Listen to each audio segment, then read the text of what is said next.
ganacsigu waa laf-dhabarta dhaqaalaha ee leeyahay. Tani waa bandhiga ganacsiyeedka carwadii sagaalaad ee Somaliland oo Burco ka qabsoontay. Ganacsatada kala duwan ee Somaliland ayaa halkan ku soo bandhigaya ganacsigooda. Dahabshiil waxa uu soo bandhigayaa baabuur $40,000 kor u dhaafay qiimahoodu, halka ay Telesomna soo bandhigayso adeegyo kala duwan oo qaaliya. Waxaa jira shirkado kala duwan oo halkan iyaguna ku ganacsanaya. Halkani waa halka ay ka dhacayso carwo ganacsiyeedka Somaliland. Cabdi Bile Qasali uma iman halkan inuu ku xayeysiiyo ganacsigiisa, balse waxa uu yimi halkan inuu ka dhex muuqdo ganacsigiisu. waxaad isweydiinaysaa ganacsigaasi muxuu yahay?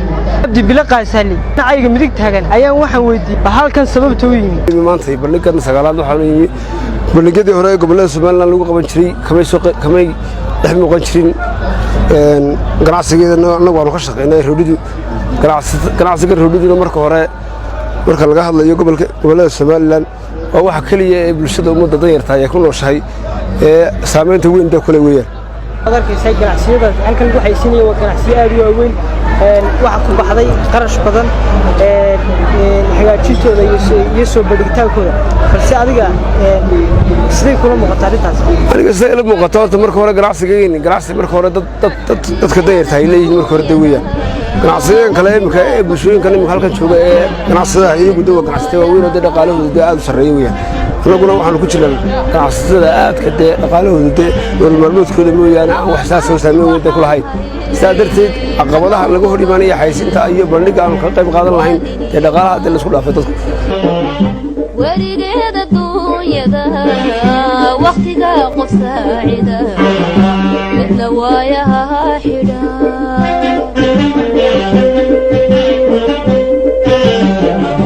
labadaasi waxaan hayn halooga waayo waa nin iyo waagi. bulshada Somaliland maxaad ka codsanaysaa maanta goobtan ku sugan? bal maxaad ka codsanaysaa? waxaanu ka codsanaynaa bulshada Somaliland ee goobtan ku sugan inay ganacsiga iyagu ganacsatada ka mid nahay wixii caqabad nagu ah in ay naga taageeraan. Cabdi Bile waxa uu ku qanacsan yahay ganacsigiisa roodhida ee uu ku soo sameeyay moofa ku taala magaalada Burco ee xarunta gobolka Togdheer. waxaanu sheegay inuu jabinayo roodhida maadaama uu ku sugan yahay bandhig ganacsiyeedkii Somaliland. labada xabbe ee roodhiya waxa uu siin jiray markii hore 800 oo shilinka Somaliland, halka maanta uu tala galay labada xabbo 400 oo shilin. labada midho kale imsa 800 maanta marka halkan waa carwo ganacsiyeedkii Somaliland meherada meesha ku ganacsanaya 100% way jabinayaan. adigu ma laga yaabaa inaad jabiso? maanta ganacsiga aan ganacsatada ka mid nahay waxaan maanta inaan discount sameeyo hoos jabiyo xaq baan u leeyahay. maanta 200 baan siinaya. Maxamed Yuusuf Cabdullaahi Maxamed Wardi, magaalada Burco ee xarunta gobolka Togdheer.